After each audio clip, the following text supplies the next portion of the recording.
শ্রাবণ মাসের পর থেকেই কালীঘাটের পটুয়াপাড়ার রাস্তা দিয়ে যখনই যাই, দেখি রাস্তার দুপাশে কুমোরের আখড়ায় সার সার এক মেটে দশভুজা দাঁড়িয়ে আছেন। মনটা তখনই কেমন যেন খুশি খুশি হয়ে ওঠে। সেই ভরা শ্রাবণের সোঁদা গন্ধের মধ্যেও যেন পুজো প্যান্ডেলের ত্রিপল, ধুনো, কুচো ফুল, পাটভাঙা তাঁতের শাড়ির গন্ধ বৃষ্টির ধারার মতো অবিরত ঝরতে থাকে। আর যাতায়াতের পথে অবাক হয়ে দেখি কেমন করে ধীরে ধীরে পূর্ণ কান্তিময়ী, পূর্ণ অবয়বময়ী হয়ে উঠছেন দশভুজা। মৃত নারীর শরীর জুড়ে বাঁকচুর, বঙ্কিম বা ঋজু সুডৌলতা কেমন যেন গুহামানবীর মতো আদিম প্রাগৈতিহাসিক দেখায়। যেন জননী বসুন্ধরার মাটির কন্যারা সব একসঙ্গে পাশাপাশি দাঁড়িয়ে।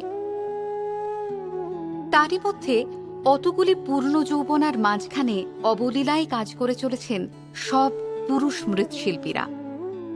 কখনো অ্যাসবেস্টসের ছাউনির ফাঁক দিয়ে আসা রোদে, কখনো রাতে লোডশেডিংয়ের অন্ধকারে কুপির কম্পমান রহস্য আলোয়। এবং কোনোদিনই তাদের কাউকেই বিশ্বসুন্দরী নির্বাচনের সভার বিচারকদের মতো আড়ষ্ট বা সচেতন লাগে না। তারপর যখন একদিন শ্রাবণের মেঘ কেটে যায়, মাটির শরীরগুলি সব সাদা হয়ে গিয়ে যেন কাশকুমারীর মতো দেখায়। অঞ্জন দাসের ফালতু ছবিটিতে এমন একটি অনবদ্য দৃশ্য ছিল।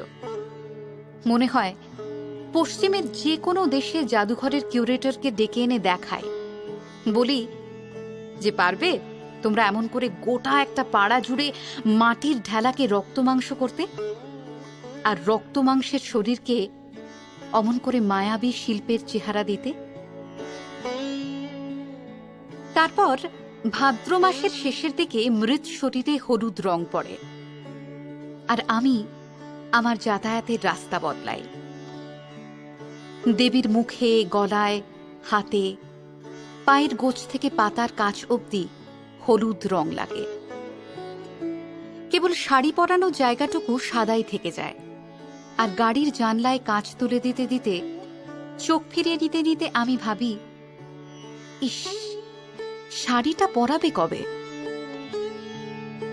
যে নগ্নিকারা এতদিন আমার বন্ধু ছিল, যাতায়াতের পথে আমার রোজকার আনন্দ ছুঁড়ে দিয়ে যেতাম যাদের 10 হাতের মুঠোয়, আমার সেই শারদ সঙ্গীরা যেন হঠাৎ করে অন্য মানুষ হয়ে গেল। যেন তাদের মারা ডেকে তাদের বলেছে, পেনি পরে ধিঙ্গিপনা অনেক হয়েছে, আজ থেকে শাড়ি না পরে বাইরে বেরোবে না।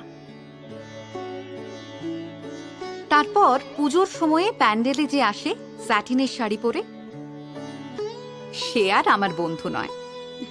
বড়জোর হলে কপালে জোড়হাত ঠেকিয়ে তাকে অভিবাদন জানাতে পারি, তাকে আর কিরে কেমন আছিস বলতে ইচ্ছে করে না। জয়াদি একটা গল্প বলেছিল, ভুবনেশ্বরে লিঙ্গরাজের মন্দিরে উঠতেই বাঁদিকে একটা চমৎকার পার্বতী মূর্তি ছিল। যতবার ভুবনেশ্বরে যেত জয়াদি, পার্বতীর সঙ্গে একবার দেখা না করে আসতো না। শেষবার দেখা করতে গেল একটা ক্যামেরা নিয়ে, ছবি তুলে রাখবে বলে। সেই শেষ দেখা পার্বতীর সঙ্গে। পাথরের পার্বতীকে কারা যেন লাল পাড় কোরা শাড়ি পরিয়ে দিয়েছে, সিঁদুর লেপে লাল করে দিয়েছে সিঁথি আর ঠোঁট। সে পার্বতীকে আর কি গিয়ে বলা যায়, কি গো কেমন আছো? কয়েক সংখ্যা আগে রোববারে আমার একটা ছবি বেরিয়েছিল ওয়াশিংটনের ন্যাশনাল গ্যালারিতে, একটা ভেনাস মূর্তির সামনে। এই মূর্তির স্রষ্টা এক পশ্চিমী ভাস্কর, অ্যারিস্টাইডি মাইলো। 1918 থেকে 1928 এই 10 বছর ধরে গড়া হয়েছে ব্রোঞ্জের এই ভেনাস প্রতিমা। মূর্তিটির কাছে গিয়ে দাঁড়াতেই চমকে উঠলাম। কালো কুচকুচে ব্রোঞ্জ মূর্তি, একটি হাতে ঠিক যেন বীণাবাদিনীর ভঙ্গি, অন্য হাতে বরা ভয়। প্রথমেই আশঙ্কা হল, এই নগ্নিকা এখানে যথেষ্ট নিরাপদ তো? তারপর ধীরে ধীরে ছোটবেলার দেব সাহিত্য কুটিরের কোনো এক পুজো সংখ্যায় পড়া একটা গল্প মনে পড়ে গেল। নাম, লেখকের নাম কিছু মনে নেই, কেবল একটা কথোপকথন মনে আছে। একটি ছোট্ট বাচ্চা এক পাগল ভবঘুরে বেহালাবাদককে জিজ্ঞাসা করেছিল, এমন ধবধবে একটা ভিক্টোরিয়া মেমোরিয়ালের মাথায় হঠাৎ একটা কুচকুচে কালো পরি কেন? বেহালাবাদক উত্তরে বলেছিল, ওটা সাদাই ছিল প্রথমে। আমাদের শহরের সমস্ত পাপ, অন্যায়, অশ্রদ্ধা, অসহিষ্ণুতা ধীরে ধীরে জমাট বাঁধতে বাঁধতে সাদা পরিটাকে কালো করে দিয়েছে।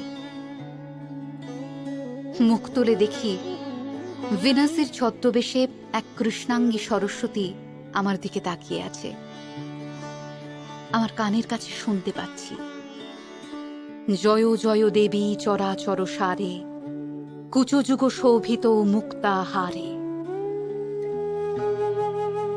অঞ্জলি শেষে একটাই কথা বলে এলাম সেই প্রবাসিনী প্রতিমাকে,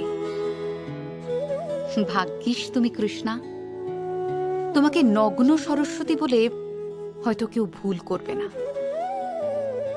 তাই ভালো, যেভাবেই থাকো ভালো থেকো, তুমি ভালো থেকো।